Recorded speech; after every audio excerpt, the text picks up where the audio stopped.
একটা ছোট্ট গ্রামে থাকতো এক গরিব মুচি মেয়ে। সারাদিন জুতো সেলাই করত, কিন্তু তার মুখে সবসময় হাসি লেগে থাকত। আরে মুচি দিদি, তোমার তো ধন সম্পদ কিছুই নেই, তাও এত খুশি কেন? আমার কাছে যতটুকু আছে সেটাই আমার ধন। ভোরের পাখির গান, বাচ্চাদের হাসি আর মায়ের স্নেহ, এইসবই আমার সুখ। মুচি মেয়ে, তোমার হাসি দেখে আমি অবাক। নাও, এই সোনার মুদ্রাগুলো রাখো, এতে তোমার কষ্ট দূর হবে। কিন্তু সোনার মুদ্রা আসার পর থেকে সে আর শান্তিতে ঘুমোতে পারত না। মনে হতো কেউ এসে নিয়ে যাবে। ধীরে ধীরে তার হাসি হারিয়ে গেল। মহারাজ, আমি সেই রাতে মুচিমেয়ের ঘরে এক অদ্ভুত নীরবতা নেমে এলো।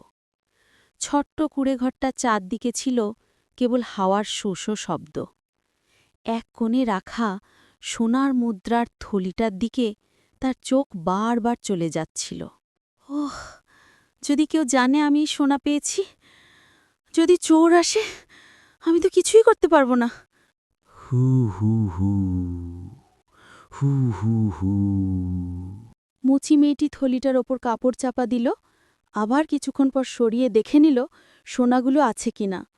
তার চোখে আর ঘুম নেই। একসময় মনে হলো দেয়ালের বাইরে কেউ যেন নড়ছে। কে কে ওখানে? কিন্তু উত্তর এলো না। রাতটা কাটল ভয়ে, অস্থিরতায়। আর সে বুঝতে পারল যে সুখ তার হাসিতে ছিল, সেই সোনা এসে তা কেড়ে নিয়েছে। কে কে ওখানে? বলো।